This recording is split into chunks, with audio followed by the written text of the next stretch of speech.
habang tumatagal, oo, okay naman ako, I'm loved. However, sinabihan akong mataba, tapos inasar na ako ng inasar na ganito ako, na mataba ako, ang itim ko. Naging motivation kayo na hindi na mangyayari to. I would say, especially sa mga inquiries, Coach, pwede ba mag-cardio muna ako para tapos mag-workout na lang ako pag pumayat na ako? Palagi kong sinasagot dyan, it's the other way around. You start now. Parang a little bit of everything is essential for our overall health. Kung may isang bagay na balikan natin sana is wag nating isipin na kapag maayos na pagkain yung nasa harap ng pagkainan mo, feeling mo nagda-diet ka na. Di ba dapat norm na siya?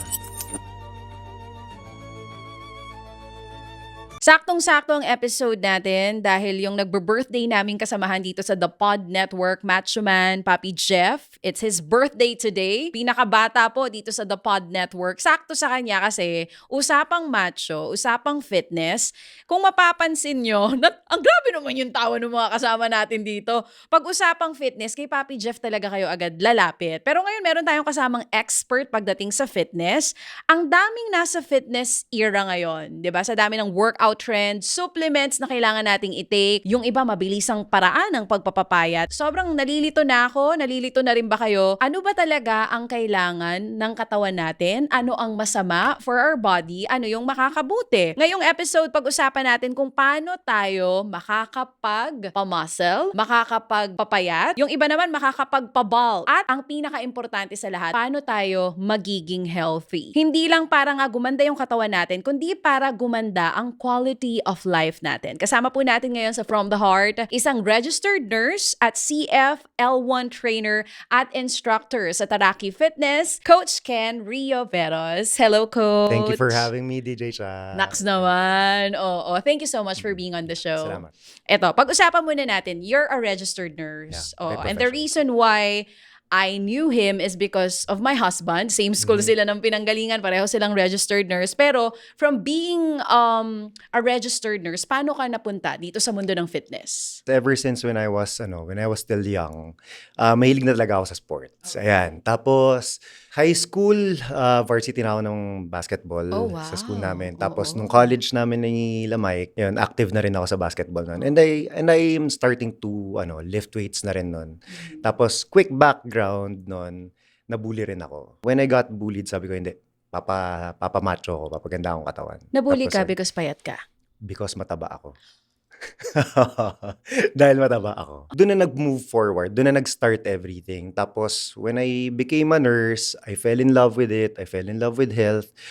But here's the thing. I know, maganda maging nurse. Masarap at napakamarangal ng buhay ng isang nurse, ng trabaho ng isang nurse. Pero, nung nag-nurse ako for a year, hindi naging maganda yung lifestyle ko. Tapos, yun, nag-shoot up yung blood pressure ko. And having this awareness na meron kaming genetic predisposition ng heart disease and certain cancers, doon na ako medyo nag-isip-isip. Tapos sabi ko, mahilig naman ako mag-workout. Tapos yun, nagpa-train ako, pumasok ako sa mga gyms and everything. So doon na nag-start. Sabi ko, parang okay to. Parang dito ka sa mundo ng fitness talaga. Parang doon na-realize. Tapos nakikita ko yung iba't ibang styles ng training ng mga trainer. Sabi ko, interesting. So, kumikita sila ng pera, nag-e-enjoy sila. Sabi ko, why not try it? Sabi mo kanina, nabully ka. So parang yun muna yung naging motivation mo before kung bakit napunta ka sa fitness. Yes. Nagpaganda ka ng katawan. How long did it take you para maging, kumbaga, ma-lose mo yung weight na yun? And ano exactly yung bullying experience mo nun? Grade 6 siya nag-start, pero hindi ko siya pinapansin kasi sa bahay namin, sinasabi sa akin, "Uy, Kenneth, ang pogi-pogi mo." Siyempre, ako, confidence ko, pogi ko talaga eh. Pero pagdating sa school, kapag tumatakbo kami, naglalaro kami ng mga classmates ko, and taba ako nun eh. Nanlilimahid ako sa pawis. So, Chubby-chubby talaga. malaki talaga, chubby talaga. Tapos alam mo yung typical na nabibilad sa araw, pag natuyo, amoy araw na, ganun ako before. Tapos dun pumasok yung tore na parang, habang tumatagal, okay naman ako, I'm loved. However, sinabihan ako mataba, tapos inasar na ako ng inasar na ganito ako, na mataba ako, ang itim ko. Tapos naging motivation ko yun na hindi na mangyayari to.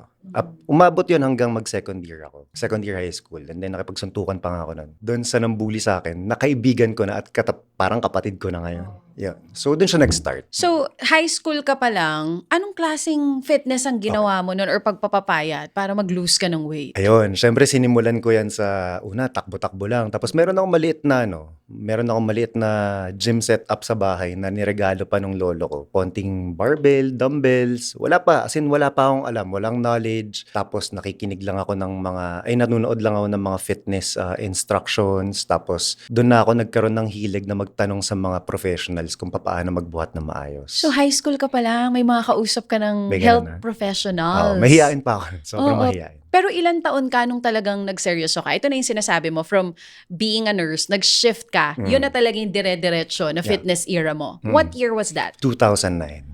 And up That- to now? Yes, up to And during 2009, hindi pa singlala ng ngayon yung fitness era. Mas uso nun yung Oh. pamorningan sa mga clubs and bars. now. Right? Panahon natin yun. Oo, panahon natin yung millennials sa sinasabi nila. Ngayon daw po kasi, lugi na ang alak industry. Wala na. Oo, Nung eh. time natin, hindi ka ba nahirapan na most of your ka-age and friends nasa club era pa, tapos ikaw nagfi-fitness era na? Actually, kasabay pa rin naman tayo nun. Parang nandun ako sa point na nag-e-enjoy pa ako nung 20s ko na umiinom, tapos Magbubuhat. nag-workout, Oo, ganyan. oo. May storya pa rin ako nun. Okay. Kung ba't ako nag-shift, as actually, when I got to 30, in my 30s, doon ako mas nagkaroon ng awakening na, this needs to stop. Yung inom era. Inom era, tapos eto na, focus na talaga ako dito. Dumating na ako dun sa point na yun. Nagkaroon din ako ng quarter life crisis ba? 30s ka nun. Kasi, Oo. maganda lang katawan mo, ganyan. Tapos, kukuha ka sa mga iba't ibang mga May projects, modeling. modeling and Oo, everything. oo. Sabi ko, okay lang siya. Tapos, ganda naman ng katawan ko. Kunyari, parang feeling ko, ganyan palagi, na pwede naman ako mag-bar-bar, uminom ng uminom. Tapos, i-maintain ko lang yung ganitong klaseng lifestyle ko, okay na ako. Pero until such time, when I hit 29 yata, 29, yun, meron pa akong pagmamayari ng isang mobile bar before. Tapos na ako nun, fitness coach na ako nun. Pero may mobile bar? May mobile bar. Oo. Kaya nga ganun yung shift. After nung mobile bar event ko nung time na yon, meron ding liga akong sinalihan. Puyat ako. Tapos, isang buong linggo akong umiinom kasi ako yung nag-host nung bar, mobile bar, tsaka yung business partner ko. The next day, nag-basketball ako dun sa liga ngayon. Walang ginawa yung kalaban ko. Hinawakan ko yung bola, na-dislocate yung balikat ko. Oh my gosh. Doon ako nagkaroon ng another awakening. Na mali. Oo, na mali yung Mali ginagawa. na tong ginagawa ko. Mali na to. This needs to stop. So, doon na natapos yung pag-inom ko. That's nice what you have shared. Kasi ito yung madalas yung hindi na pagtutuunan ng pansin eh. Yung iba, hindi lahat ng maganda yung katawan. Healthy na agad. Kasi kagaya ng sinabi mo kanina, maganda na katawan mo no, nagmo-modeling ka na, pero hindi maganda yung lifestyle mo. Palainom, 'di ba? Hindi kompleto yung tulog. Mamaya we'll get into that. Kung gaano ka-importante ang tulog, Yes, ma'am. ang pahinga, at ang lifestyle Yeah. overall, kung anong nilalagay natin inside our body, kain or inuman yan, kung gaano siya kahalaga sa buong wellness and fitness natin. Kanina nabanggit ko, you are from being a nurse to CFL1 trainer. Yeah. Sa mga hindi alam kung ano ang CFL1 trainer, ano nga ba ito? Anong pinag-aaralan nyo dito? At gaano katagal bago ka maging CFL1 trainer? Basically, a CFL1 is called CrossFit Level 1 Trainer. So, I got myself certified way back 2018. Apart from being a fitness coach, doon talaga nag-enjoy ako kasi nagagamit ko yung buong katawan ko, hindi lang puro bicep curls or bench presses. Na-utilize ko yung purpose ng bawat muscle group. So that's where I fell in love with functional fitness, with CrossFit, and mas na-enjoy ko pang mag-compete sa iba't ibang sports. So that is CFL1. And then just to add also, that is where I also progressed. Nung nagpandemya, I enrolled myself into a traditional Chinese medicine school sa Ateneo. Nag-integrate na ako. Apart from fitness, I integrated myself into, learning more about regenerative medicine, traditional Chinese medicine to be specific. Wow, Yeah. that's new to me. Okay, so pag kasi madalas natin naririnig yan regenerative, traditional Chinese medicine. So, nag-aral ka nun. Yes. Yeah, for a time, nung pandemya, sabi ko, parang... Why? Why that thing? Sa dami ng Okay. pwede mong pag-aralan, bakit traditional Chinese medicine and regenerative medicine? Na now regenerative medicine is a thing now. When I started, shifting myself to functional fitness, I learned about functional medicine. Yan, functional medicine, sobrang crazy yan sa ibang bansa. Tapos, mahal magpa-functional medicine coach. Sobrang mahal. So sabi ko, sige, ganito. Nag-hit yung pandemya. Sabi ko, I want to learn more about about functional health. So that's where I saw a post sa social media about the certain school sa Ateneo, traditional Chinese medicine. That's where I engaged myself to. Tapos sabi ko, sige, simulan ko dito. Tapos yun yung naging stepping stone ko. Okay, before, to be honest, sabi ko, ayoko nun. Kasi nga, nurse ako eh. Doon ako dapat sa Western practice. Ganon. Kasi I resisted it. I totally resisted it. Parang, yun yung nagiging storya ng pattern ko eh. Parang, everything that I resisted, ngayon, nagagamit ko siya. So, doon na pumasok yung si Chinese medicine. Na parang doon ko na-appreciate na, wow, iisa lang naman pala yung path ng health eh. It's just that magkaiba lang sila ng philosophy. The Eastern and Western practices. Okay. Yun. And I fell in love with it as well. Why? Why? Because it's very natural, it's very internal. Ito yung description ko of it. When we look at health, we look in front of the mirror, right? Pero what I learned about traditional Chinese medicine is not only on what we, kung ano lang yung nakikita natin sa salamin, kundi kung ano yung nararamdaman natin on the inside. It's very intuitive. This traditional Chinese medicine was teaching me to understand my body better. Yun, yung isang natutunan ko doon was the yin and yang philosophy. How the body should be nourished properly and how the body should move well. Na our body is made for moving talaga. Yes, exactly. Oo. Correct me if I'm wrong. Tama ba, Coach Ken? Kung ang western side ng medicine, masyadong dependent on drugs or paggamit ng gamot. On the other side, si traditional medicine, paano ba? Mas more on kung ano yung meron na sa earth natin, like plants and all that. Paano siya? Anong Okay. difference niya? My understanding is this. Si Western medicine kasi, over time, as far as I'm concerned, syempre healthcare pa rin naman siya. Although, sa mga nagiging practice kasi ngayon, this might be a little, controversial. Pero, to be honest, ang daming mga tao, ang daming mga Pilipino na kapag nagkasakit, ito agad yung tinitake eh. Na hindi natin Kunwari, sakit sa ulo. Sakit sa ulo. Meron agad. Ito agad, Oo. paracetamol agad, Oo. di ba? However, hindi na natin iniintindi kung saan nanggagaling yung sakit ng ulo natin. And that is where I understand. Doon pumapasok si traditional. Traditional Chinese medicine na, ito pala yung tinuturo ng mga matatanda before. May science din siya na hindi natin inintindi kasi iba yung gusto nating intindihin. Okay, let's say for example, that particular na minention mo, sakit ng ulo, kadalasan normal na tao na Yeah. sanay, take ako ng paracetamol agad. Pero sa tinuro sa inyo ng traditional medicine, ano ang usual na dapat ginagawa or gagawin pag Okay. sumasakit ang ulo? Kapag ganyan yun, you assess yourself first. Ba't sumakit yung ulo mo? It may be coming from dehydration, certain stress, or maybe certain type of weather. Yung mga ganong klase. May mga tinatawag na dampness or deficiencies na tinatawag. I don't wanna go deeper on that, but usually ganon siya. Oo, matindi yung assessment. Yung Kung saan awareness mo nanggagaling. Oo. Kung saan nanggagaling yung sakit ng ulo. Hindi lang siya dahil lang masakit yung ulo mo eh. Kailangan mo intindihin yung katawan mo dahil ikaw yan. Parang ito yung sinasabi nila eh. Yung mga gamot is nakakatulong yan para pigilan yung symptoms ng disease. Hindi para i-treat yung disease. Parang, sumakit yung ulo mo, nawala. Pero na-address ba kung ano yung root cause Oo, ng sakit ng ulo? what's causing the pain, ano? Oo, at yun yung natutunan mo. Baka mamaya kulang ka lang sa tulog. After that course na binanggit mo, yung traditional Chinese medicine na pinag-aralan mo, paano ba yun? Ilang months siya? And doctor din ba kayo noon after? Anong tawag sa inyo? I would call myself a practitioner and a student. Di pa ako tapos dun Okay, sa okay. traditional Chinese Like, medicine. how Pero many, is it like a 4-year course? Paano siya? the one with Ateneo kasi, TCM 1, 2, and 3 yan. I finished 1 first. Tapos nagtuloy-tuloy na ako sa pag-fitness kasi nag-open na yung nag-open na yung mundo natin that time. But I'm still following yung mga principles nila. Ang dami ko Yun natutunan mo. Tapos nandyan na yung mga recovery practices like yung mga medicapping, acupuncture, mga ganon. Si acupuncture may may certification yan.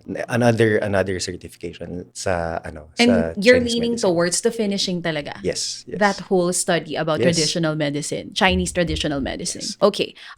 CLF1 trainer na CrossFit yung focus. Ang ibig sabihin ba nun, CrossFit athletes lang yung pwede mo turuan? Paano ba? Si CrossFit kasi sa methodology. Apart from it being a brand, it's a methodology eh. Parang sa ngayon, sa mundo natin pag sinabi, especially sa Philippines, pag sinabing CrossFit, intense yan, grabe yan, ganito yung Oo, ginagawa mo, mahirap yun mabibigat. agad. Oo. However, when you dive deep into the methodology of CrossFit kasi, ang pinaka-base niyan, parang sa pyramid, di ba, may food pyramid tayo. Dito sa CrossFit methodology, ang food pyramid na yung pinaka-base niya is health and nutrition. So, doon ako mas nag-lean toward. Yung pinaka-tip ni CrossFit is yung sport. Yung mundo ng sport. Ang nakikita nating karamihan is yung sport. So, Pero ang hindi yung galing, pag lifestyle and in-hire nutrition. ka, parang maging nutritionist na rin. Kasi kung yun yung focus mo, tip lang yung exercise. What I love about the principle of CrossFit kasi is before you proceed to the next level of the pyramid, kailangan mo ayusin yung pinaka-foundation, which is, yun nga, yung nutrition, yung sleep,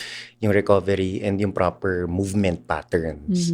Yan siya. And you feel like some of the coaches, yun ang namimiss sa mga students nila. Yes eh. Oo, na parang tinuturuan nyo sila how to exercise pero hindi talaga binabago yung lifestyle ng tao. Yes, exactly. And what I appreciated about the methodology of CrossFit is that whole foods yung pinopromote. Tapos, yun, accountability, yung sleep, and yung exercise, and how you properly move. So, sa ngayon, how many students do you have? Right. You call them students? Yeah, I call them students. At the end of the day kasi, the principle of Taraki is not to retain the client, but actually let them live on their own by their principles. Nang kaya na namin mag-isa. Kaya na namin. Yun Oo. yung Ayaw nyo maging dependent kami sa inyo. Exactly. Hindi sila cash cow. Hindi sila dapat gatasan or whatever from a business perspective, to be honest. Parang mas gusto nyo na hindi kayo naka-monthly subscription. After a year or two, pag kaya nyo na on your own, Yeah, kayo na yan. Yun talaga. Kung kayo na yan, sa inyo na yan. Kayo yan. Buhay na yan. Because You're only fitness here. is a lifestyle. Exactly. Di ba? Totoo naman. Dapat embedded talaga yan sa'yo. Ngayon lang, hindi pag nakanood si coach sa'yo or nakatingin yung coach sa'yo. So, how many students do you have? Right now, sa aming platform, right now, ang active is 111 to 115. Pero ano yan, may mga online subscriptions I know, I kasi. saw some of your posts, yung nabago yung katawan and itsura ng mga students mo. Mm-hmm. So, ang ages nito, iba-iba. Iba't Your ibang- youngest hanggang sa oldest. Okay, youngest ko ngayon is 16 years old. And recently, ito, yung batang to. Ay no, hindi pala 16, may 12. May 12 years old. As young as 12, may fitness era na. Mhm. Into sports, yung bata? More on this kid is in the special population. And na-appreciate namin nung parent kung paano siya nagpo-progress. Kung paano nakikita yung enthusiasm ng bata. At na-appreciate ko na yeah, this kid is in the spectrum. However, just because it is this kid is in this spectrum, it doesn't mean na limitado siya. May mga hindi tayo nakikita na magaling siya doon. At yun yung nakita namin nung nag-start siya maging fit. Okay, so how did fitness help this kid? Mas naging enthusiastic, mas naging well-coordinated siya sa movement, mas happy. And yun, iba't iba yung demographics. Mas natutuwa ako na nakikita ko yung mga bata na nagiging aware dun sa katawan nila, how they move, hindi lang how they look. So, starting young is okay. As young as 12. Pwede nang turuan ng mga magulang yung mga anak nila na dapat may fitness schedule talaga. Dapat. Ilang taon talaga dapat? Okay, here, as a parent, you start letting your kids move agad. Pag nagkaroon na ng motor skills yan, pagalawin mo na. Let them learn how to move. You guide them. You don't control how they should be. Kasi may sariling galaw yung mga bata yan. Tayo, we will just guide them. Hindi sa tablet nila or sa iPad nila, kundi dun sa how we truly live as human beings. At saka struggle ngayon na ipamove yung mga bata dahil nga sa digital age, Yep. right? Ang hirap Yep. maging parent ngayon. I mean, like, it's really a struggle, especially for parents na walang house help, no? Naging yaya yung iPad para dun sa iba. But I agree with you. As young as kaya ng maglakad ng bata, I mean, kung ano kasi nakikita rin sa magulang eh. If nakikita sa magulang na couch potato kayo pareho, nandyan lang kayo, nanonood lang kayo ng TV, pati magulang hindi nang bumove, how can we encourage our kids to exercise? Exactly. Right. And I believe in the saying, as above, so below. As above, so below? Ano Yeah, yan? parang Oh. kung ano yung puno, yun yung bunga. Ay, amen. Hindi mo pwedeng sabihin kasi na, hindi kasi ganito yung nangyayari sa bata or ganito kasi yung school niya or whatever.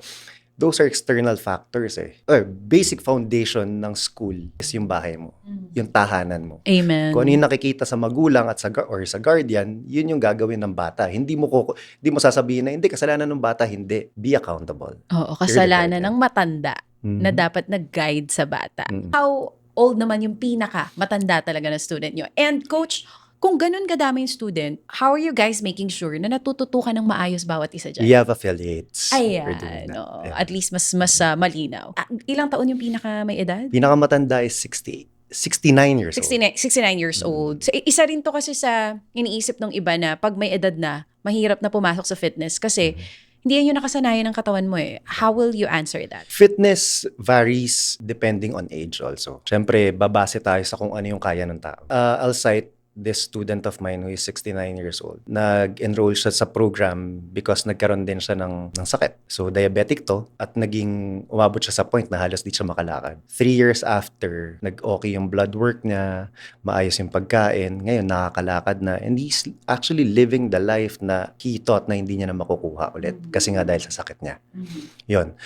Speaking of movement, yun nga, nagva-vary siya every age eh. Parang I'm 40 years old, I'm turning 40 years old. Hindi ko na kailangan pang gawin kung ano yung kaya kong gawin. Maybe like when I was 15 or 16, maybe kaya ko siyang gawin at my age, pero at a certain degree. Magkakaiba yung lakas bawat degree bawat age eh. Pero hindi naman ibig sabihin nun, kunyari, nakapagbuhat ako nung 25 years old ng 500 pounds sa squat. I might be able to do that now, pero why? Kumbaga, at my age right now, ano yung priority ko? Ba't ko pa siya kailangan buhatin? So, parang nagva-vary siya. Baka ego na lang pala yun.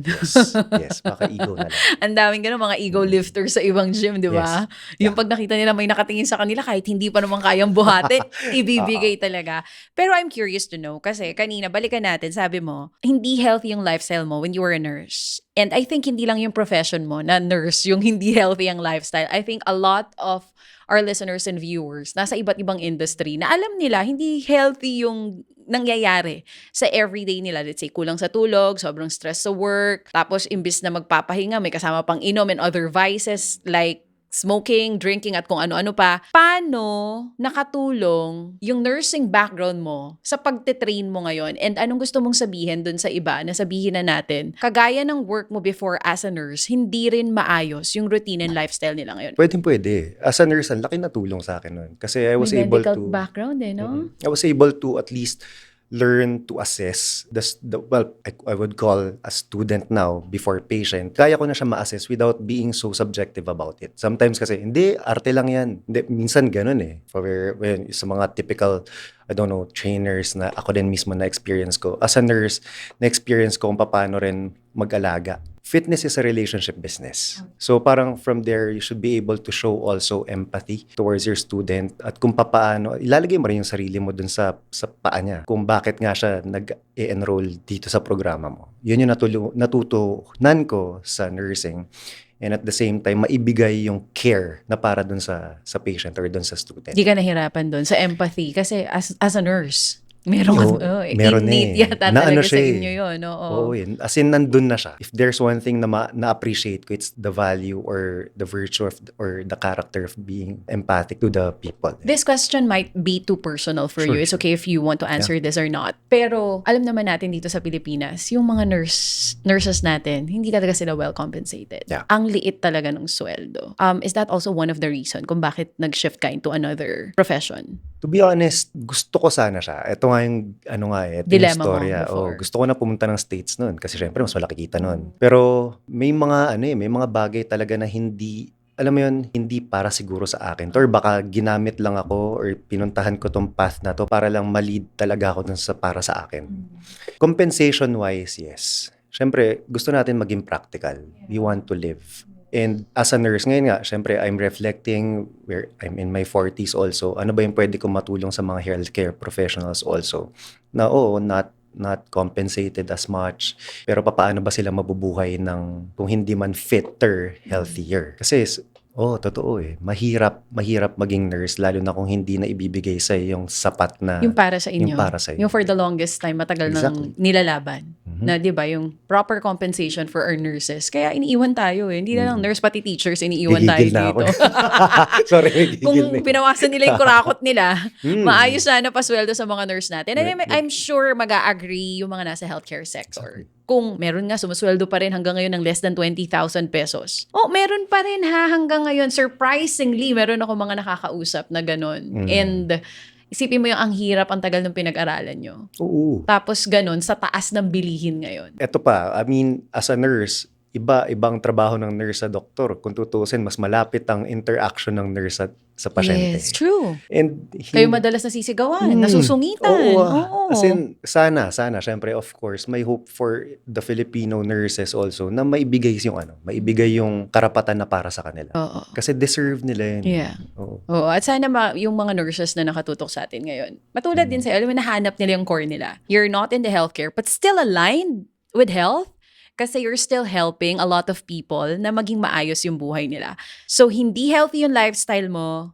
may chance pa ba mabago ang unhealthy lifestyle? And gaano siya kahirap dito sa Pilipinas na una, ang mahal magbayad ng coach, pangalawa, ang mahal ng healthy food at ang mahal din ng supplement. Malaki ang tsansa. Yes, mahirap. Sige. I'm thinking of an ideal world now. Pero since I'm thinking of an ideal world, it won't stop me from thinking of this reality soon. Na posible siya mangyari. Possible pa rin. Possible siya. Why? Because itong platform na to, for example, itong podcast na pinag-uusapan natin ngayon, may reach someone para ma-open yung puso niya na, okay, ready na ako. Maybe, what I'm saying now is, yung community. Mahirap sa Pilipinas, oo, pero masaya because of the community that we have.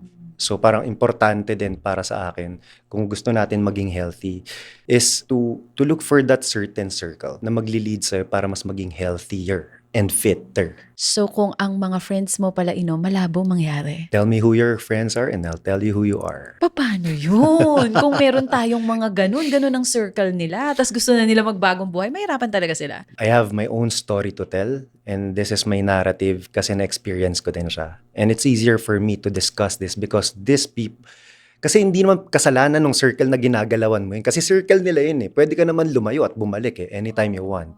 Right? I have my fair share of that. Sabi ko gusto ko na talaga magbago. And I have my core friends, I would say. At umabot dun sa point na mahilig kami uminom. Pero na-realize ko, hindi naman nila kasalanan na umiinom sila. Na ganun yung nangyari. Ako na mismo yung may gusto magbago para sa sarili ko. So, what I did, I chose to, be with people na gusto kong gayahin. Na sabihin na natin, mas maraming knowledge more than myself. Pagdating dito sa linya ng health and fitness. So sumama ako sa kanila. Tapos for a time, every time na inaaya ako ng mga friends ko na halika, inom tayo, I said no. Parang para sa akin, yun yung pinaka-pricey para sa sarili ko. Pricey and at the same time, worth it na magsabi ng no sometimes sa mga taong mahal mo. Para sa sarili mo Kasi eventually, para sa kanila din naman to Parang you cannot give what you do not have. And if nagawa mo, kaya din gawin ng iba. I mean, hindi naman ibig sabihin yung hindi pagsama sa kanila, friendship over na. Baka nga ma-encourage pa yung mga friends nyo who are not into fitness na mapunta into fitness era kung makita nila na, di ba, uy, si Ken, grabe na siya ngayon, grabe na yung katawan niya, grabe na yung lifestyle niya. Eto madalas, coach, I don't know kung karamihan or lahat, pero sa mga nakikita ko, karamihan na nagsisimula sa fitness era is because they wanted to lose weight. Guilty tayo dyan. When I started my fitness era, yun talaga yung goal ko. Gusto ko lang pumayat. Until my husband told me na wag yun ang intindihin ko at ang intindihin ko ay yung maging strong. Yun yung sinasabi niya sa akin. And for the longest time, ayoko mag-strength training. Hate na hate ko siya. I just started loving it mga 3 months ago. Doon ko lang na-realize yung changes sa katawan ko when I started lifting weights and all of that. But since 2020, I've been doing cardio. To those watching us, if they wanna lose weight, alin ba talagang mas nakakapayat? Lifting weights or cardio? Anong difference ang dalawang to? Kung pagpapayat ang pag-uusapan, madaling pumayat Weight loss is different from fat loss. Okay, explain that Okay. to us, teacher. Ayan. When you say weight loss, weight loss, yun nga, wag ka kumain na isang buwan, uminom ka lang ng tubig na isang buwan, papayat ka, gagaan ka sa weighing scale. Okay, weight loss Pero sometimes kasi it's very tricky na kapag pumayat ka, tapos magugulat ka na lang, kinabukasan bumigat ka ulit dun sa timbangan. Kasi there's a chance na ang nag-lose sa'yo ay water weight lang. Versus dun sa nagli-lift ng weights, na nagsistay lang yung weight sa same, pero lumiliit yung katawan niya at hindi na nagkakasya yung mga damit sa kanya because pumapayat na siya. Ano yung Yan yung difference? fat loss. Yun yung fat loss. Oo. Mas okay. Yung cardio. Cardio or okay. strength training? Both are beneficial. Okay. Okay. What's the benefit of cardio and the benefit of strength training? Okay, ito yung madalas. Di ba ang daming nasa running era ngayon? I Kasi know. they wanna get fit. Yeah, tsaka gustong makatapos ng 42-kilometer run. Ganyan. Walang masama doon. Okay, okay. Walang masama sa 42K. Pero kung palagi kang cardio ng cardio, I've been doing that for a long time. Anong masama doon? cardio enhances heart health. Strength training puts life to your age kasi. Wow, Okay. I love that. Heart health. Cardio will help you survive. Oh, syempre, gaganda yung puso mo. However, if you don't Matindi strength endurance, train, no? kung hindi ka rin nagle-lift ng weights, yung muscles na kailangan mo ma-produce for your longevity, hindi rin magiging maayos, I'd say. Takbo ka lang ng takbo, eventually walang sumusupport sa joints mo. Doon pumapasok yung importance nung strength training. Pwede ma-injured. Yeah, there are a lot of studies right now na ang strength training or yung muscles are the organ of longevity. Yeah, I've Yun. been seeing that. How true is that? Why? Kasi yun nga, it supports kasi our life eh. Parang habang tumatanda tayo, ang dami nga rin, di ba, ang daming mga studies ngayon na hindi naman talaga, ang mortality natin ngayon, ang mortality ng mga matatanda, hindi naman nanggagaling sa cardiac arrest lang eh. Usually, nagsastart yan sa fall. Pag nahulog sila, that's where mga cardiac arrest happens. So, yun, very important ang strength training para dun sa graceful aging. Para ma-preserve natin yung mga muscles natin. Because as we age kasi, we lose certain amount of muscles. Yes. So, parang mga 3 to 8%, parang 30 years old, especially sa babae, that we don't, you guys don't have enough testosterone to build more muscles as compared to men. Mas mahirap for Oo, women mas mahirap to build for muscle. women. So pareho, cardio and strength training are okay. Pero kung cardio ka lang ng cardio, tapos ayoko mag-strength training, please expect injuries to happen. Kahit anong sport pa yan. Kahit anong sport pa yan. Kaya din nandito yung exercise and strength training. It's for you to improve your running, your kind of, or yung sport mo, or yung activities of daily living mo. What if puro ka strength, tas wala kang cardio? Ano naman mangyayari sa'yo? Kunwari ako, nung natry ko na mag-strength, ayoko na mag-cardio. Kung nagsa-strength training ka lang at hindi ka nagka-cardio, sana nakakalakad ka pa ng mahaba. Again, it's hard. Kasi it's for endurance. Mhm. So, kailangan talaga siya. Kailangan pareho. Both are essential. If you're gonna give parang a plan dun sa mga magsisimula pa lang, paano ang schedule? Kailan ang strength? Kailan lang dapat yung cardio? Ano mas madami? Mas madami ba yung buhat? O mas marami yung cardio? Kadalasan ito yung mindset ng marami. I would say, especially sa mga inquiries. Coach, pwede ba mag-cardio muna ako para tapos mag-workout na lang ako pag pumayat na ako? Palagi kong sinasagot dyan, it's the other way around. You start now. Ano yung unahin mo? Cardio? Araw-araw naman pwede ka maglakad eh. Pero yung araw na kailangan mong magbigay ng oras para sa sarili mo to lift weights, para mag-improve yung mobility and strength ng muscles mo, isang oras lang yan eh. So, kailangan mo siyang gugulin. At least, unahin natin yung strength training and then i-mix mo siya with cardio every now and then. Kasi madali mo na makukuha yan eh. By just simply walking, you are enhancing your cardiovascular activity also. Walk to work ka. Walk to Saka, work. even even sa strength training, actually, 20 minutes lang of strength training. You start with bodyweight exercises. That is a form of strength training. Mas mahirap pa nga yung body weight kaysa Oo. mag-lift ng weight sa totoo lang. You start from there and then eventually build up some weight. And then dun ka magtaas na sa professional advice or professional tip ng isang fitness professional kung paano na magpo-progress. Yun yung progressive overload na tinatawag. Yeah, yung pataas na ng pataas, Yes. yung binubuhat mo. So, pag-usapan natin yung cardio, may strength training, may nauuso pa ngayon, yung for elasticity, stretching, and all that. Kaya ang hit din ngayon ng Pilates. Yes. Ano naman difference ito? And kailangan ba talaga din natin yun? Okay, for Pilates kasi it's very good for mobility also. But can you do mobility nang hindi Pilates yung ginagawa mo? There are different modalities for mobility. Si Pilates, it's very good for it's very nice for you to lengthen those joints para mag-loosen up siya. It can also build strength pero not as much as strength training. Strength Magkaiba pa sila. rin. Kumbaga, Pilates or strength pa rin talaga. Pare-pareho silang okay. Okay. Pero parang ganito siya, hindi ka pwedeng mag-cardio alone, hindi ka pwedeng mag-strength training alone, hindi ka rin pwedeng mag-strength Mobility training lang. tapos limited yung range of motion. So, si Pilates alone cannot build you as much muscle and much cardio.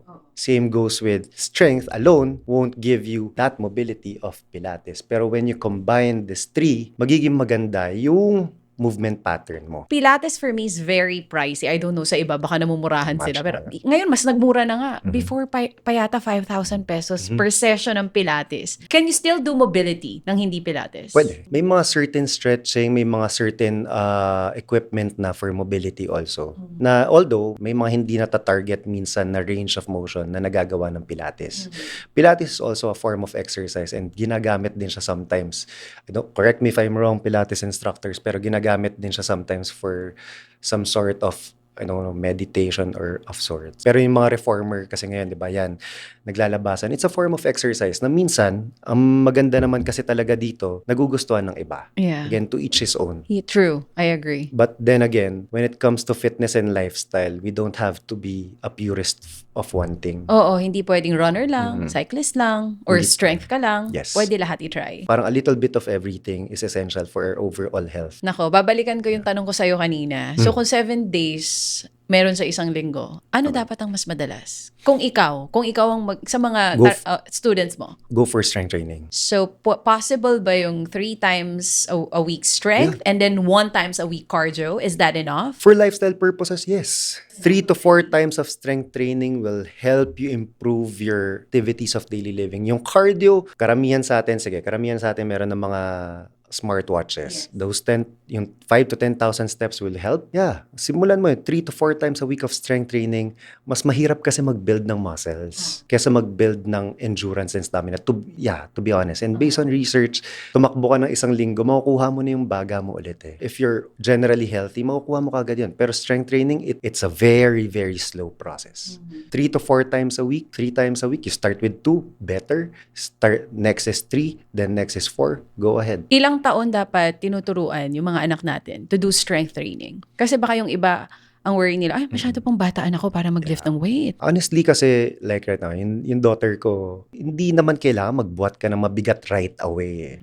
What we need to see from them is how they move first. Yung weightlifting as early as 7, 8 years old. Yung iba, 9 years old. Pwede nang buhat yan. Okay, mga 2.5 lang, ano? Yung mga maliliit, Oo. pwede na yun. Yung simple bodyweight exercises like yung mga pull-ups. As early as 7 years old, my daughter can actually do leg races sa pull-up bar namin ng 20 repetitions. Galing naman, mahusay pa sa akin. Sana all. Sana all. Those simple movements. Hindi masamang magbuhat ang bata, especially if it's guided properly. Yung sinasabi nila nakaka-stunt ng growth, myth yan. Not true. So yan, pwede i-debunk natin. Myth. Mas lalo nga mag-i-improve yung growth hormone ng bata pag ginawa mo siyang active. That's why we want our kids to engage in physical activities, in certain sports, and let them, do some sort of fitness para mas mag-improve yung muscles nila. Kanina na-explain na to, but I want you to expound further. Muscle is the best anti-aging medicine. Naman. Kailangan ko pa ba ng Botox pagka grabe ako mag-strength training? Gaano katotoo? Ano siya it's the organ of longevity. Ulitin natin. Yung elasticity kasi ng skin natin, di ba? If we don't have enough muscle, magsasag everything yan. Magre-reflect yan sa balat natin. Tapos pangalawa, yung metabolic health natin. Yan yung I would say, isa sa mga now-overlook na aspect, yung metabolic health. When you have more muscles na nagagamit mo, nagiging equivalent yan sa younger metabolic age. Magkaiba kasi si chronological age and yung metabolic age. Magkaiba yon. Parang, ano ba yung pagkakaiba nun? Yung metabolic age is yung age ng internal organs mo. Oo. Tsaka And yung they can have it metabolism assessed sa mo. mga ospital, right? Oo. Ikaw, napa-assess mo na yun sa'yo? Yes. Ilang taon metabolic age mo? I'm 39. Metabolic age ko is 27. Grabe, 10 years younger. So parang Mahal ba yung mga ganong test to know your metabolic age? may mga sabihin na natin may mga body composition analyzer sa mga fitness gyms ngayon Oo, na meron meron ng na. ganun. That's Oo. nice. How much lang? Mga 500 to 600 pesos. Yung iba, 300 pesos. And merong mga halimbawa 20 years old lang na mas matanda yung metabolic age nila.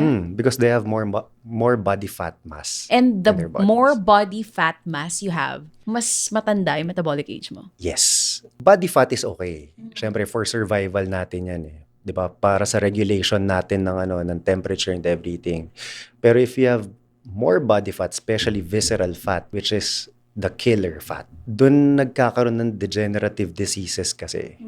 Na yung katawan natin on a cellular level maapektuhan din. Kaya mabilis magkasakit yung iba na mas mataas yung body fat more than dun sa mga tao na are very active at mas mataas yung muscle mass. Yun, hindi natin yung nakikita. Sometimes may mga tao na payat. Kala natin okay na pero mas mataas yung body fat nila. May tawag dito thin on the outside, fat on the inside. Yun yung mukha silang fit tignan pero yung body fat nila, pag chinek mo na sa analyzer, mas mataas. More than the muscles. But you told us earlier, body fat is okay. Visceral fat Yun ang killer fat. Ano to? And saan mga pagkain nakukuha yan? Junk food, processed food, mga stress-related instances. Incidents? Oo, Nagkakaroon ka ng visceral fat through stress? of course. Of course. That is the unseen I didn't know. Explain it to us. Paano? Really?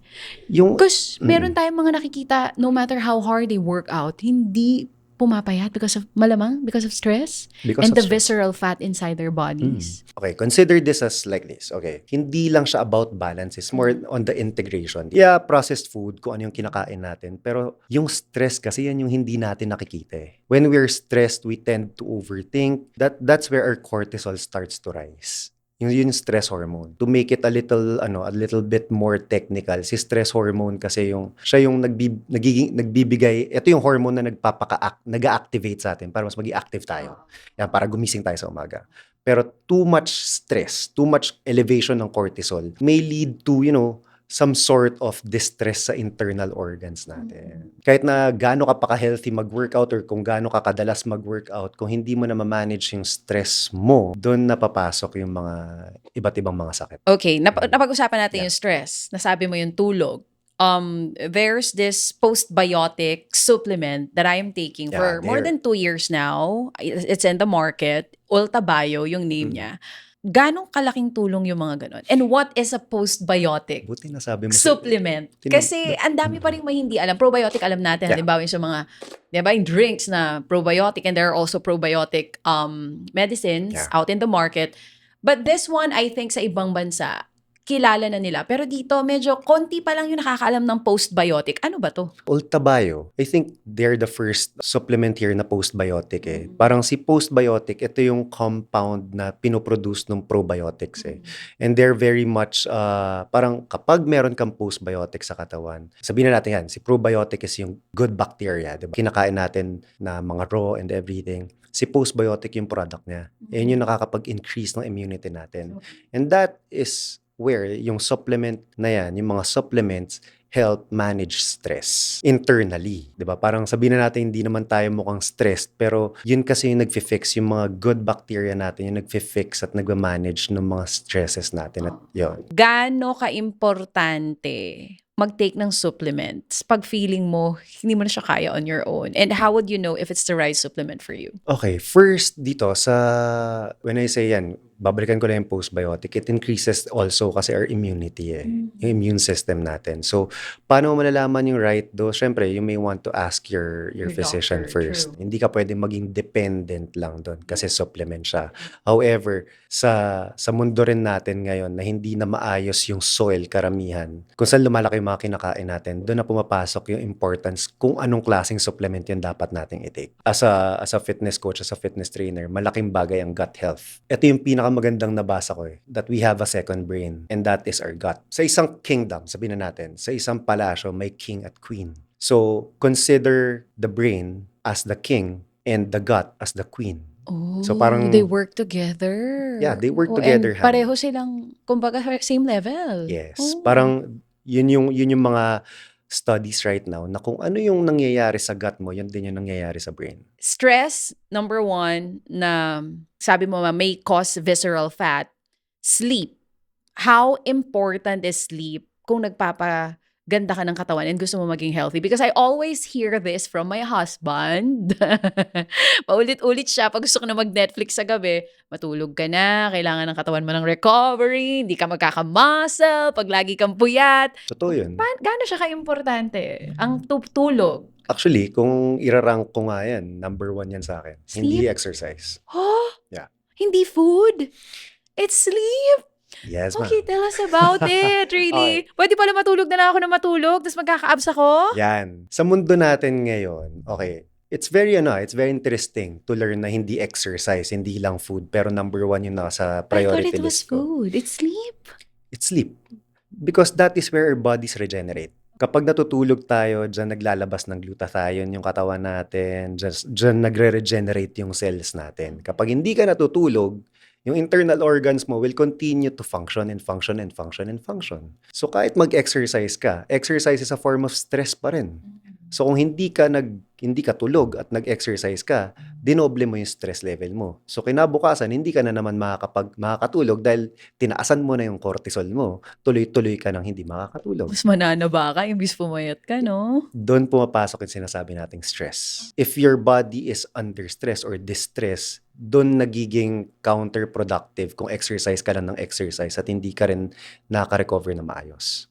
Kaya importante yung sleep. Palagi ko rin to sinasabi na between 10 p.m. to 1 p.m., That's the best time. that's the best time to sleep. Doon kasi tumataas yung melatonin levels natin. Doon na nagpipeak. Yung melatonin levels natin are so-called sleep hormones. Ito yung nagre-release na sila ng glutathione. Oo, na kailangan natin. Kailangan ng katawan natin para mag-regenerate yung cells. 10 p.m. to 1 a.m. Yeah. na sleep. Paano yung mga call center agent? Di ba nila pwede bawiin na lang yun? Very good. Kunwari 7 to 8 hours pero call center agent kami, parang ganyan. Paano yun? That is where our species as human beings are very much above every species here on Earth kasi highly adaptable tayo. Pero it's not ideal. Again, it's not ideal na matulog ka ng madaling araw at gumising ka.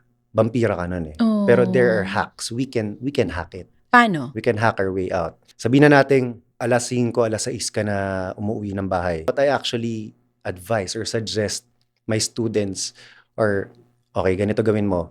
Ngayon na baliktad yung araw mo, sige, it's either mamili ka, mag-workout ka before your work or mag-workout ka after your work. So, kadalasan yung iba ginagawa before work sila. Para pagdating nila ng bahay, pagdating na matutulog na sila, uuwi sila sa bahay nila. And then what I ask them to do is, okay, when you rest, you don't have to eat. You don't have to eat. Babalik ta rin din natin yung routine. Medyo babawasan mo yung pagkain mo kasi kapag kumain ka ng marami sa umaga bago ka matulog, I'm talking to mga call center agents. Kapag kumain ka ng marami bago ka matulog, it will take some time for your body to digest the food that you ate. So gising ka pa rin. Lesser yung food, drink water, and then might as well make your room cool.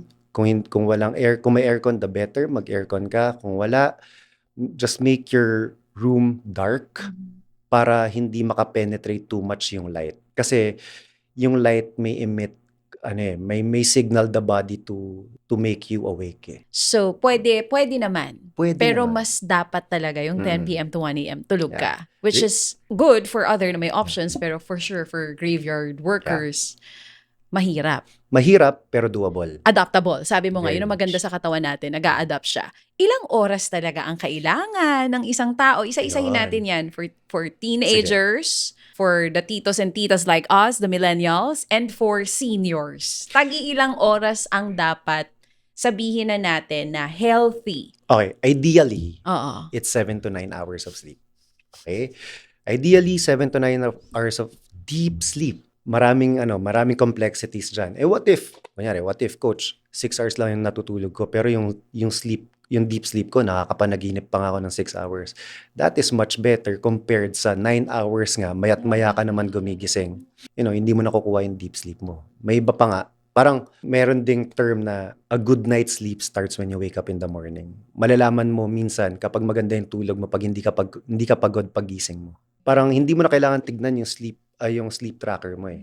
When you wake up and when you feel sluggish, baka hindi malalim yung sleep or hindi ka naka-recover properly. Kapag gumising ka na you feel energetic, that is actually a good gauge para sabihin mo maganda yung tulog mo. Paano magkaroon ng malalim na tulog? Put your phones away from you. True. Stay away from Yun gadgets. talaga number one. 2 hours before you sleep. Dapat 2 hours, wala ng gadgets. Or at least an hour. Hindi ko nga masabing at least an hour. Oo, dapat 2 hours before. 2 hours or at least imbes na magtelepono ka, basa ka ng libro, makipag-usap ka sa asawa mo. Ilayo mo siya.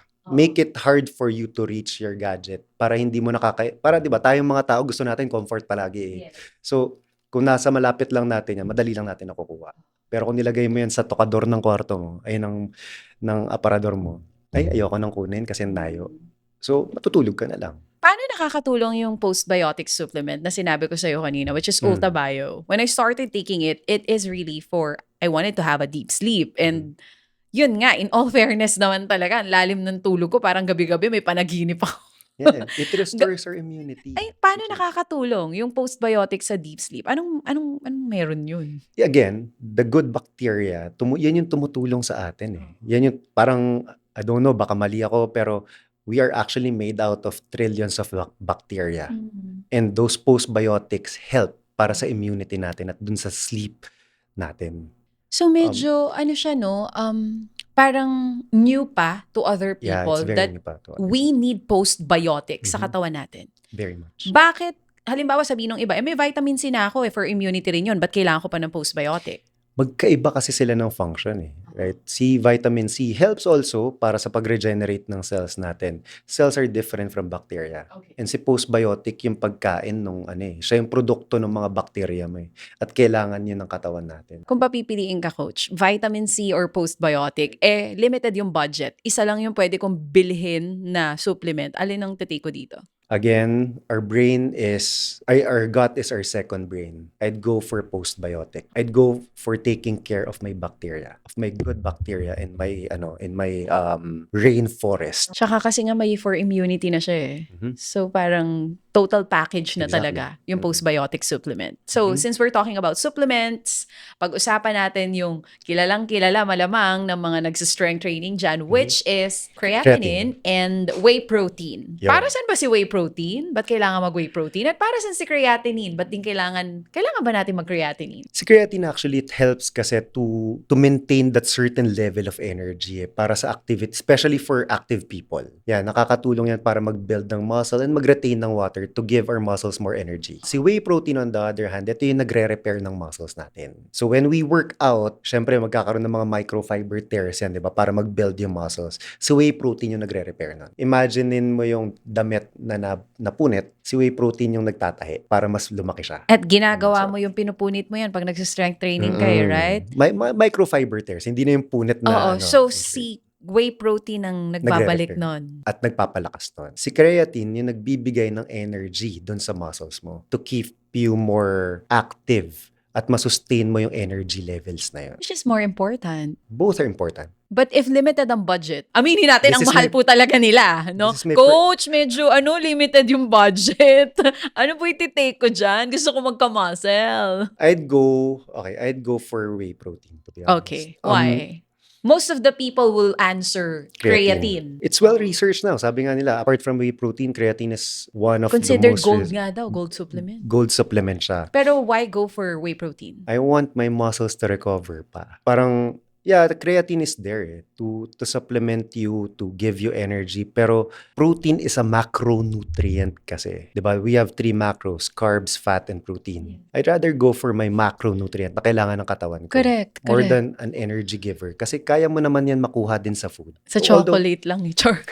Although si whey protein, nakukuha mo rin naman ng protein sources from meat. Yes, Same yes. goes with creatine. Yeah, Oo. okay? Nakuha mo rin naman sa mga meat products ang ang creatine. Si whey protein on the other hand kasi you won't get much protein when you eat a slice of chicken or one piece of egg. Kaya mo bang umubos ng isang tray ng itlog para lang makuha yung protein requirement mo? Mahirap. Nakakauta yun. Mahirap Diba? Pero sa whey protein, you have 30 grams of it already. After workout, you take it. 1 scoop of whey protein is like 20 to 30 grams of protein. That will actually help you. Yung 30 grams ng protein, ilang itlog yan? Sabihin na natin 3, 4 na kagad I yan. know, true. At ang mahal ng itlog. Mahal din ang itlog. Oo. So, yeah, I'd go So, for the best time to take whey protein is really after workout. ideally, Also creatine. si creatine usually before workout. Okay. Some people take it before. Ako, I take it before. Oh, Some okay. people take it before and after. When you're taking creatine or whey protein, ano dapat yung gawin para hindi ka mauwi dun sa, sabihin na natin, ma-hospital or yung kidney mo kawawa? Again, both are well researched My own bias is this. You just really have to cycle it. Like maybe after nung isang bote ng creatine, to be practical, after marami nga yun isang bote ng creatine will take you like 3 months, 6 months, depende sa gamit mo, napakalaki niyan. What I do usually after 2 to 3 months, I will stop taking creatine for a month. Pag naubos mo na yung isa. Or maybe, kunyari, naubos ko na isa, stop na muna ako. I will let my body recover. Kukuha ako from natural sources ng creatine para hindi maging dependent independent yung katawan ko from it. Same with whey. Same with whey protein. Again, they are just supplement. Hindi naman sa hater ka ng Crea or whey. It's just that kung kaya sa natural food, dun mo gustong kunin. As much as possible, yeah. As Pero much as it's possible. hard, right? It's really hard. Oo. But sometimes yan nga, doon na pumapasok yung cycling. Again, we're after lifestyle. We're talking about lifestyle. We're not engaged into other sports or whatever. You just have to cycle it, go for whole foods. Doon tayo mag-rely sa pagkain na nabubulok. Kasi doon talaga tayo nakakakuha ng mas maraming vitamina. And meron din mga tao na hindi pwede for Crea and whey. Yeah. Who are these people? I would say those people who have certain existing conditions. Diba? Siyempre, again, they are just supplements. Even if I'm already a 17-year professional sa health and fitness industry, I don't want to say na, hindi, mag-whey ka, okay lang yan. I always have my background as a nurse. Kaya nandun pa rin ako sa, sige, dito muna tayo. Let's go for the safe side first also. Pero listen to your body also. Hoy, Michael, makinig ka. Magkaiba kayo. Pareho naman kayong nurse. Ba't magkaiba kayo na sinasabi? Yeah, that is my And I think practice. yung, ito yung isa pa. Hindi pwede mag-whey or Crea ang mga hindi nag-workout. Okay, dun sa part na yan, kailangan natin ng fuel. Okay? Kapag hindi ka nag-workout, para saan pang nagkikreatine ka? Kasi nga, for energy yon. Yeah. Pampalakas siya mag-workout. Sabihin na natin nagbibigay siya ng energy. Kapag hindi ka rin, nag-take ka ng creatine, yes, nakakatulong nga siya magbigay ng extra energy. Pero kung iinumin mo lang siya for the sake na ininom mo lang siya dahil nabasa mo, bali wala eh. So, hindi talaga dapat. If you're not working out, kung di ka nang nagpapapawis, hindi ka dapat nagka-Crea at nag-whey. I'm very biased to movement. Kaya... Oo, dapat kaya meron. Yeah, dapat meron. So, yung mga may kidney condition or some other na may pre-existing medical condition, hindi talaga dapat. Ask your healthcare provider, your doctors first before you take your creatine first. Pero bakit ba ang daming natatakot sa creatine? Ang tingin pa ng iba parang steroid daw yan put into powder. It will help you give this high energy kasi. Pero hindi siya prohibited drugs. Okay. Nakukuha din natin yan sa food. Pero nakakatulong si creatine kasi para mas mabilis yung recovery din at the same time, lumakas yung muscles natin. Hindi siya parang steroid. Definitely not. Okay. O, kasi yun ang feeling nung Hindi. iba. Anong mga food ang may creatine at may whey protein? Meat products, yan. Oo. Sabihin na natin red meat, yan. Beef, even pork, well, salmon, yung mga isda, meron yan. Yan, again, hindi steroids yun. Hindi synthetic ang creatine and whey protein. Pero a lot of, yung mga matatanda, sabihin, ano yan, steroids yan, kasi whey ng whey, ganun. Pero no, they're all natural, they're all approved, kaya very much helpful sila sa muscles natin. Tsaka hanggang ngayon, may nagsisteroids pa ba ngayon? Kasi parang tapos na yata yung era na parang pang bouncer na katawan yung gusto ng tao eh. Yes, marami pa. Marami ba? Marami pa rin. I would say yun nga, doon tayo papasok sa, meron pa rin And nagte-take ng You're ganun. against it for sure. Yes, absolutely. Why? Sige, tell us about it. Yung mga hindi pa rin takot at hanggang ngayon nagsisteroids pa rin. Si steroids kasi, hindi siya magbibigay ng maraming muscle sa'yo. Mas mapapabilis lalo yung recovery mo. Yun eh. Kapag mabilis yung recovery mo, mas mabilis yung blood flow mo, mas nagkakaroon ka ng striations, tapos mas malakas ka magbuhat. Pero hindi naman automatic na bibigyan ka ng maraming muscles. Pag nag-steroids ka, lalaki yung muscles mo. Hindi agad-agad yun. It takes hard work. I'm saying this, I'm against steroids because I want my life to be more graceful eventually.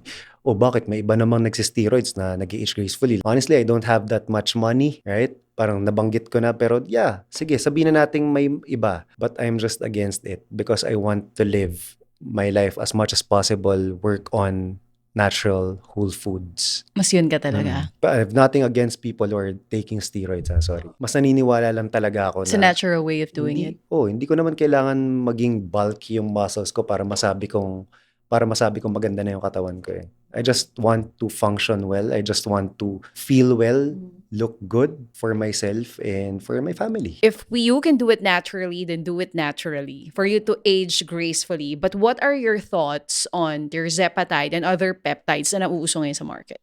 Okay. Going back again, si steroids lang, balikan ko lang yun, is a performance enhancer kasi. Okay? Performance enhancing drug siya. And ito naman, sila tirzepatide, yung mga nauuso, mga weight loss drugs, right? Ay, ang dami. Teka, napabuntong na hininga na Okay. si Coach Ken.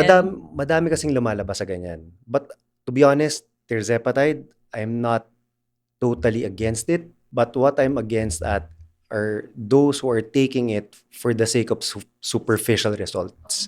Ang tirzepatides, ibang peptides, ginagamit yan ng ibang may mga sakit nga para talaga sa mga taong may diabetes.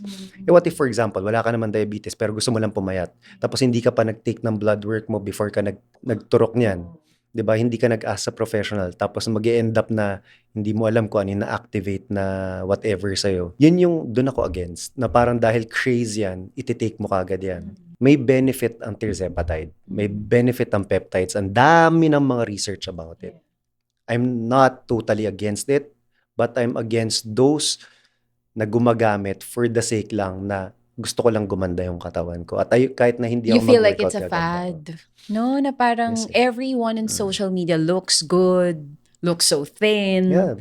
lahat may abs, lahat may muscles. So yung iba napapagod na dun sa mahabang process Yeah. ng pagsasaayos ng health nila. Maganda siya. To be honest, I've been studying about tirzepatides. I've been asking doctors also about it, kung papaano nag-work siya. And they have students who are taking it? Yeah, meron. Okay. Prescribed din siya. Oo, for Hindi them. siya hindi siya Kumbaga, masama. kung meron man sa mga students mo ang gumagamit nun, nag-seek muna ng professional Yeah. help.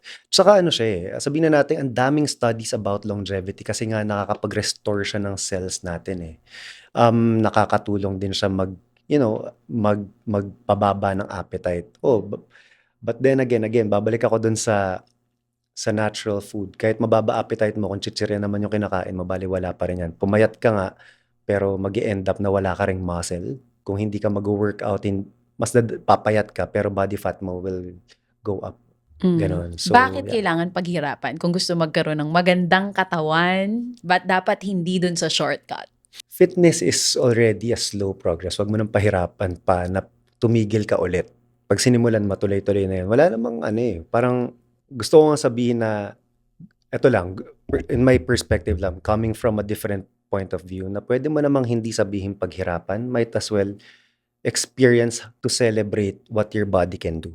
Amen, yeah. More than, hindi, kailangan mo True. paghirapan yan. Hindi mo siya pinaghirapan, i-celebrate mo kung ano yung kaya ng katawan mo. Kesa dumating ka dun sa point na sana ginawa ko to.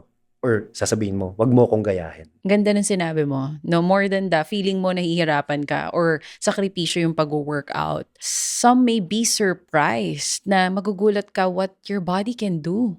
Uy, nakaya mo pala to or kaya mo pala yan. Yeah, example na lang, may mga nagbubuhat ng baby, di ba? Pero natatakot sila magbuhat ng weights. Yung anak nila 50 pounds, for example. Ibig sabihin kaya mo rin magbuhat ng pair of 15 pounds dyan, bibit-bitin mo lang. Tapos, di ba, mag-execute ka lang ng maayos na form. Pag nagawa mo yan, mabubuhat mo pa yung anak mo ng mas matagal at makakalaro mo pa. Mas hindi ka mahihirapan Mas hindi ka sa pa paghabol sa anak mo, sa pagbuhat ng groceries, ng bata, at kung ano-ano pa. Yeah. Yung iba, na halimbawa for women, sa lalaki kasi pag nagbuhat, gusto nyo magka-muscle, okay lang sa inyo. Yung iba, ayoko magbuhat yan, coach, kasi ayoko maging muscle man. Naakala yata nila pag nagbuhat ka ng isang linggo, may muscle ka agad. How I wish ganon. Hindi madaling magkaroon ng muscle. Especially for women. Exactly. At Yeah. saka sa babae, you know what? Mas matakot kayong mga babae kung hindi kayo magbubuhat. Parang habang tumatanda tayo, mas naglo-lose kayo ng muscles kasi you don't get to have more testosterone. At marami kayong mga hormonal changes sa katawan. And as you age, you lose more muscles than us men. At pag nag-lose kayo ng muscle, ano yung result nito? You won't be able to carry your own body weight. And ang tendency niyan, kapag yung muscles mo mas mababa, may tendency pa na mababa yung metabolism mo. Kapag mababa yung metabolism mo, may tendency tumaas yung body fat mo. Tapos babagal yung function mo sa human being. So babagal ka ng gumalaw. Magkakaroon ka ng iba't ibang mga mararamdaman dyan sa katawan mo kasi hindi ka na nga makagalaw. Yung domino effect kapag hindi ka nagbuhat at Oo. hindi mo winwork yung muscle mo, especially for women. At hindi mabilis mag-gain ng muscle. ang Gaano babae. nga katagal? It's a lifetime commitment. Ang pagbubuhat is, again, it's a celebration. Hindi lang siya palaging resulta. Gusto mo lang after 3 months ito na katawan mo. Gaano mo katagal in-invest yung ganyang katawan para umabot ka sa 3 months na katawan? It's a lifetime commitment. Again, it's a celebration of what your body can do. Kung supplementation ang pag-uusapan, again, nandun ako sa point na meron lang limit yan for me. Hindi natin siya kaakibat palagi. On my practice, I would rather understand kung anong klaseng pagkain yung nasa harap ng lamesa ko more than kung ano yung supplement na nasa harap ko lang. Nandyan si supplement to help me, pero hindi siya yung magbubusog sa akin. Kasi sometimes, kahit na mag-supplement, but if you don't eat well, mababaliwala din sa supplement. But they are of great help. Napag-uusapan na natin ng eat well, Mhm. food diet. Calorie deficit is so in now. Pero what's your take on that? If you want to lose weight, yes, calorie deficit is very important. Walang masama mag-calorie deficit. But is it sustainable? It's possible, but then again, I would rather understand what I eat at kung ano yung klase ng pagkain na kinakain ko sa calorie deficit. Walang masama sa calorie deficit. To be honest, it's really working. But there are some people na, teka, naka-calorie deficit naman ako, okay na ako mag-donut. Sorry sa mga sa mga nagka-calorie deficit na ito coke ako, ito yung gusto ko, okay ako. Sorry, nagsa-soft drinks kayo, pero I'm a hater of it. Mamaya sorry. explain mo sa amin No, no, yan no, ha. no, yeah, Kung ba't yeah. mas masama yung soft drink sa liquor. Okay. Okay. Ayan, may mababa sa akin. But yeah, okay lang yun. They are junk food kasi. Empty calories yan. Calorie deficit. When I say empty calories, walang nutritional value yan. Kaya nga tayo umiinom yan. See, wow, in that moment yan, nasustain yung calories na kailangan ko. Pero bakit gutom ulit ako? Kasi walang nutritional value, hindi mo napakain ng maigi yung katawan mo. Hindi na nourish ng vitamins and nutrients yung pagkain, yung katawan mo, kundi binigyan mo lang yung katawan mo ng energy.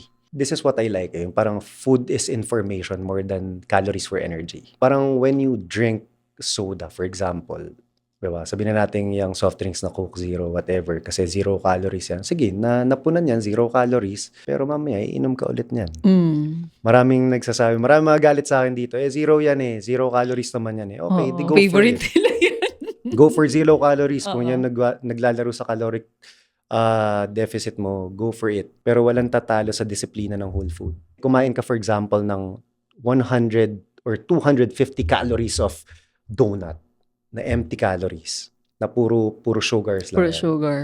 Versus 2 itlog, broccoli, na worth 250 50 calories also. Mas madaling kainin tong isang piraso na to, pero mas nourishing sa food, mas nourishing sa cells natin, bacteria natin, tong itlog and yung broccoli. Mahirap pakinggan, kadire, sa pananaw ng iba, mahirap. Pero it is what it is Ito talaga yung, parang kung may isang bagay na balikan natin sana, is wag nating isipin na kapag maayos na pagkain yung nasa harap ng pagkainan mo, feeling mo nagda-diet ka na. Di ba dapat norm na siya? Kapag sinabing nagda-diet ka, should be, ito lang talaga. Nutrition lang siya. Pag nagbawas ka ng pagkain, diet na kaagad. Hindi ba pwedeng lifestyle na lang siya? Gaano katotoo yung pag mas maraming protein kang kinakain, mas hindi ka agad nagugutom? Totoo yun. Nakakatulong ang protein para sa satiety level mo. Kasi protein has a lot of nutrients kasi. Kaya ka nabubusog kaagad. Kaya pag kumain ka, at saka mas filling siya sa atin, ang protein. Mas nakakabusog siya more than others. Like, yan, ulitin natin, donuts. Maya't maya kakain ka niyan. Kasi may insulin spike. Pasok tayo ng konti doon. Reason why we crave for sweets is because nagkakaroon nga ng insulin spike. And yun yung body natin na nagsisignal na kapag nag-spike na yan at nagsistart na siyang bumaba, doon tayo ulit nagkikrave. Kaya tayo kukuha ulit ng sugary food. Kasi we need sugar daw for energy. So, Compared to protein, kapag protein kinain mo, kapag protein ang kinain mo, it's more filling, mas managed yung sugar levels mo, yung insulin levels mo, and then there. Mas less yung cravings mo pa. yun, Kasi nga, less busog. cravings. Kasi mas nakakabusog siya. Mas nakakabusog, mas hindi ka nagugutom kasi nga filled yung katawan mo with nutrients. Mahirap makuha ang protein just by eating food. Kaya Yes. nga nagsusupplement yung iba. Pero what's the right amount of protein na kailangan ng isang tao? Merong calculation about it. Yung parang 1 kilogram per pound body weight. Very abundant yan sa mga apps natin right now. So you just have to measure kung ano yung ideal protein intake mo for the day. Masasad na ba kami pag hindi ko nahihit yung protein ko kada araw? Paano? If you have a certain body goal or performance goal, sige, kaya malaking bagay kasi sa protein talaga Malaking bagay na ma-hit mo siya. Pero when we're talking about intentionality, okay, lalo na kung active yung lifestyle mo, what you cannot what you cannot improve what you cannot measure. I would highly suggest na i-take niyo 'yun, mag-measure kayo. Pero kung hindi niyo nga ma-measure as a busy person, be more intentional lang on eating the right Protein. food. Oo, Oo. right protein. Kaya ang hirap kasi dito eh. I mean, ang hirap maging healthy sa Pilipinas. Especially if you're just a living wage earner. 'Di ba? Tas mas mahal yung mga mas healthy na pagkain. So, paano? Yes, aminin natin mahal, pero dito sa Pilipinas maraming sources ng mga gandang protein. Bukod sa itlog which is commercially available, na dapat naman talaga para sa akin nasa pagkainan ng bawat pamilya yan. Kasi yan na yung pinakamadaling source ng protein. Isda. Yeah. Yan, actually yung mga yung mga sardines, yung mga natural na tuyo, mataas sa protein yan. Really? Oo, matataas sila sa protein. What else? Yung mga beans natin, they contain a lot of protein also. Sa mga vegetarians, tofu, yung mga munggo nakakatulong yan. Kaso nakakataas ng gout yan. Okay, again, in moderation, in balance, when you exercise, when you move your body, hindi naman mag-accumulate ang purine lang dyan sa katawan mo eh. Kaya nag-accumulate yung mga tinatawag nilang gout kasi wala ka rin ginagawa sa sarili mo. Hindi mo naman kailangan kumain ng steak araw-araw. Napakamahal nun. Oo naman. Kahit gustuhin natin. Basta itlog. Oo. Itlog talaga. How many eggs per day? Ganda yan. Kasi maraming mag-argue dito. At alam to sa bahay ko, ng asawa ko, I eat 5 to 8 eggs a day. Sometimes Magastos yan, guys, ha? Char. Ano yun?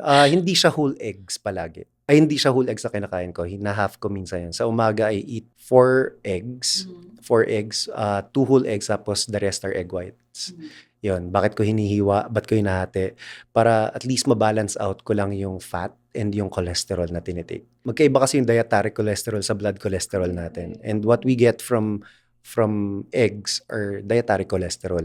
But we don't want the cholesterol to spike naman na, 'di ba, na magiging detrimental din. So 5 to 8 eggs for me. for you. Pero ideally, para lang mag-start ito, para hack na rin to. Hack na to sa umaga. Start with 2 to 3 eggs a day para mas mabusog ka na. Para there's a feeling sensation. I'm following this kind of practice also na parang kumain ka sa umaga na para kang hari. Tapos kumain ka sa tanghalian na isa kang normal person. And then pagdating mo ng gabi, kumain ka na para kang peasant. Hala, paano yung mga nag-i-intermittent fasting?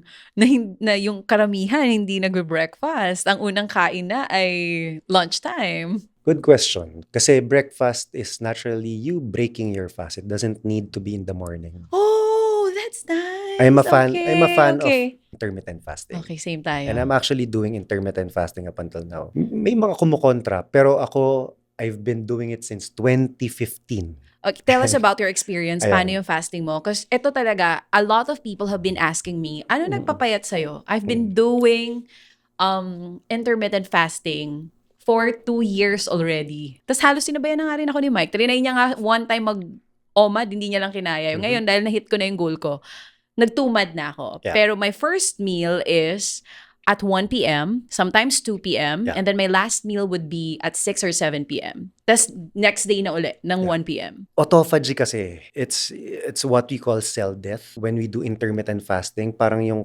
katawan natin mismo, yung dead cells natin, namamatay na lang ng kusa kapag nagfa-fast tayo at nagta-thrive are the healthy ones. Yun yung explanation ni autophagy. Pag hindi na nourish yung dead cells natin, diba, namamatay siya, kaya nga ang byproduct niya, pumapayat yung tao. Yun kasi, I started reading about intermittent fasting na ito nga yung nagagawa. Again, I was never a fan of intermittent fasting until I did it myself. Nakita ko yung blood work ko na nag-improve, cholesterol levels ko nag-improve. Pero I was also guided. Again, I'm a coach, pero hindi naman ako coach lang dahil alam ko na lahat. I also ask for advice from professionals, That's doctors, nice. and also mentors. I always hold myself accountable sa bawat gawin ko. I break my fast with vegetables, real food, with protein, and with good kind of fat. Yun. Ano ba yung mga good fat na yan? Yan. Yung mga, sabihin natin avocados, for example. Tapos, next meal ko na yan after my workout routine, after my training na. sa gabi. Hindi nga lahat para sa fasting. Yes. Kasi meron yung mga tao na hindi pwede sa fasting. So I suggest Mhm. bago nila gawin yun, yung mga nanonood sa atin, you ask your doctor first, especially if may pre-existing Yes. medical condition kayo. If you're generally healthy, actually pwede Oo, naman. true. Pwede yan. Oo. But then again, always ask for support. Huwag mong gawin on your own. Oo. Kasi kung gagawin mo, nagfa-fasting ako. Pero ayun nga, ulitin natin, pag break mo ng fast, iinom ka ng tubig, tapos kakain ka ng spaghetti, ng soft drinks, mga junk food, magchichirya, masisira yung autophagy. Sayang. Sayang kasi imbis na mag-regenerate yung cells mo, dinadagdagan mo pa ng basura yung katawan mo. So might as well do your fasting properly by eating whole foods and exercising well. 'Di ba? Ang dami pang studies ngayon na when you're doing fasting, nakaka-improve pa siya sa mental clarity natin. Nakakatanggal ng brain fog 'yan. Correct. Naakala nung iba pag nagfa-fast ka, hindi mo kaya mag-function ng maayos. Kasi walang laman yung tiyan mo eh. Kadalasan ganon. I mean, like we grow up na yung parents natin are saying na, "Uy, mag-almusal ka bago ka pumasok ng school. Wala kang masasagot sa exams." Kasi nakondisyon tayo. Nakondisyon tayo na kumain palagi ng ganitong kaaga. At ng ganito kadami. Totoo naman yun eh. Kung ita-track back natin yung mga panahon na yun. Talagang hindi ka magfa-fasting kasi tulog ka na ng alas 5, alas 6 eh. At kinalakihan na yun ng mga magulang natin. Ngayon, ano na nangyayari? Yung mga tao ngayon, gising pa rin alas 5 ng madaling araw, kumakain pa rin. Tapos sasabihin mo, kumain ka ng agahan, di ilan na yun. 3 oras, kakain ka na naman.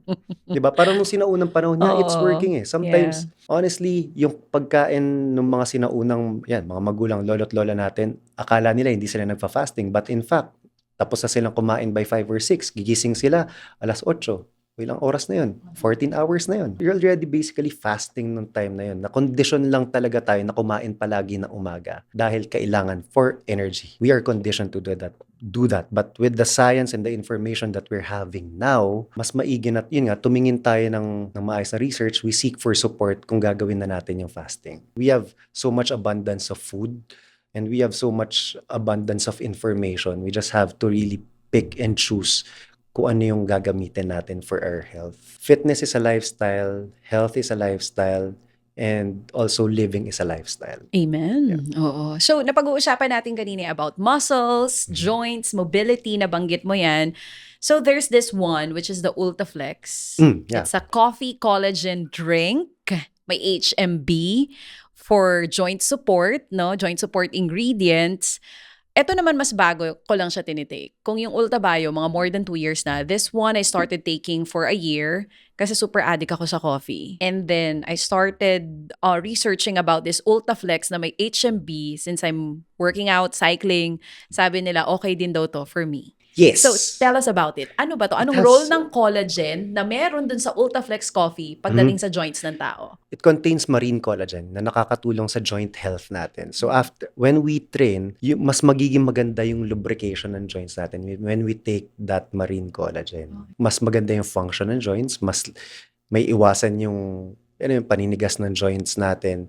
And at the same time, since marine collagen siya, nakakaganda pa ng skin. Oo nga. Kasi So, as we age, nababawasan Elasticity. tayo ng collagen sa katawan, right? Yes, the elasticity. Anong difference ni Ultaflex coffee versus kay whey protein? Kasi sabi mo kanina si whey protein, tinatahi niya yung mga muscles natin eh.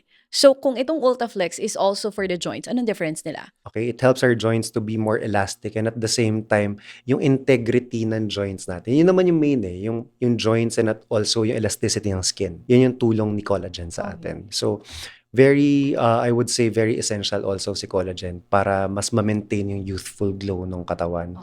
And apart from that, syempre, kung may active lifestyle ka na, nawawalan din kasi talaga tayo ng collagen sa katawan over time. At kailangan natin yan masupplementan. Nakukuha din ba sa pagkain ng collagen? Maraming klase, may bovine collagen and marine collagen. When you say marine collagen, nakukuha mo siya sa forms of fish. Tapos may mga bovine collagen na nakukuha mo sa chicken, sa beef, sa pork, yan. So, kaya ganun ka-importante si protein.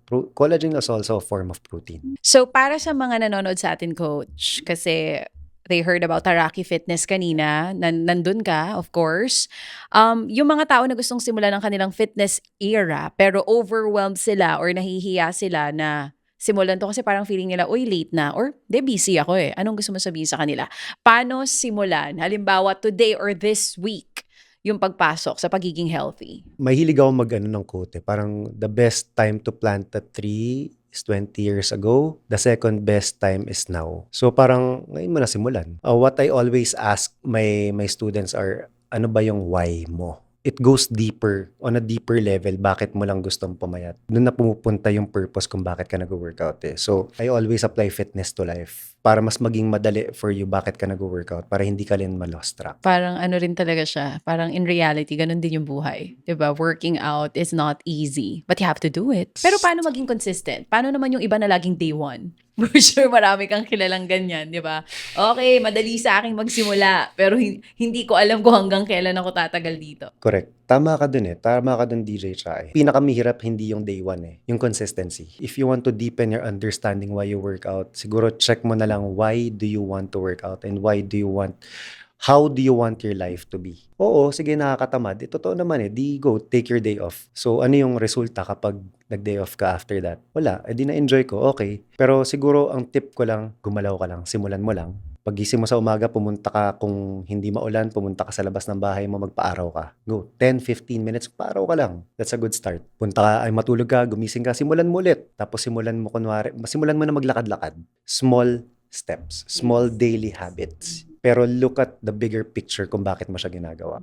Pero sasabihin nga natin, mahirap eh. Ako, nakakadalawang linggo na ako, wala naman nangyayari sa akin. May mga ganyan. Kaya tinatamad. Fitness is a slow progress. So, wag ka nang huminto after 3 months mo or 2 weeks mong sinimulan. Kasi, yan din siya eh. Parang mahirap talaga ang fitness. It's really hard. So, for me, it's very important na meron kang support group. Kasi yan yung magbo-boost sa'yo. Hindi ka pa pwedeng, like for example, si Michael. Diba parang, kung tatamarin ka, ikaw lang mag-isa, I'm pretty sure. Sabihin na natin 90% sure. Sure na ako. Yeah. Na hindi magiging as effective yung consistency mo. So, that is where the support is coming in. Before, nung sabay kaming walang pake sa fitness and lifestyle and pagiging healthy, pareho kami na talagang chubby era talaga namin. Pero he started it first and then I saw yung change talaga. Hindi lang physically, like overall, yung changes sa buhay niya because of fitness. Kaya parang ako, okay, ngayon alam niyo ako, I'm excited to work out every single day now because dapat nga hindi na eh. Minsan siya pa yung nagsasabi sa akin na, uy, magpahinga ka naman, kailangan ng katawan mo ng recovery. Yun naman yung outlet ko ng stress. Whenever I work out, I feel like it's my me time. And for moms like me, baka yun din yung maging outlet nyo. You'll never know. And I'm really amazed with my body kasi when I started doing strength training, ito lang yung kaya kong i-lift. Ito lang yung kaya kong gawin. And then nagulat ako, sabi ko, wow, ganito pala yung katawan ng tao. Ang galing niya. Nagpo-progress pala talaga siya. Yes. It's ever progressing. Saka, siguro, add ko na rin, DJ, kung sakasakaling, yun nga, nawawalan ng motivation, nandyan yung social media eh. I don't wanna be a hypocrite na hindi mo kailangan ng motivation. Every once in a while, kailangan natin yan. Ang pinaka-importante is what drives you more than your motivation. Motivation, makikita mo sa social media yan. Pero, kaya ako to pinapasok ngayon is kung nawawalan ka na ng certain motivation, nandyan ang social media world. So, better choose yung social media na papasukan mo. Siguro, i-follow mo na lang yung mga taong gusto mong i-follow. Minsan nakaka-apekto rin sa mental health eh. Oo eh. Meron din parang pag nakita nila, ma-stress sila or mape-pressure agad sila. May mga Oo ganun eh. naman. Doon sa part na yun, tinitignan natin masyado kung ano yung resulta ng ibang tao pero hindi yung journey natin. Isang bagay na natutunan ko nga dito, working out, doing fitness for the longest time, is to each his own eh. Iba yung journey mo, iba yung journey ko. Agree. Iba yung journey ng wife ko. Pero isa lang yung masasabi ko, walang madali. Yung mga nakikita natin after 100 days, ito na yung resulta, tapos gusto mo ganun din. Hindi siya ganun kadali. Yung nakuha ng taong to after 100 days, marami din siya na-experience na struggles within. Hindi lang siya basta-basta na during 100 days, mag-fasting lang ako, tatakbo lang ako. Hindi ganun. May variety. May iba't ibang program or techniques on how you do your lifestyle. Hindi lang siya 100 days. 100 days is just a start or 3 months is just a start. 2 weeks, maganda yan. Pero what's important is after 2 weeks, another 2 weeks, and then another day, and then another day. And siguro for parents like me, kami ni Mike, lagi namin pinag-uusapan, parang if we want our children to be healthy, Yeah. Dapat sa atin nagsisimula. Always. Di ba na nakikita na yung mga magulang, inaalagaan nila yung katawan nila. Kahit di natin sabihin, yung panganay namin likes working out, likes lifting weights. Nakikita ko yun. Oo,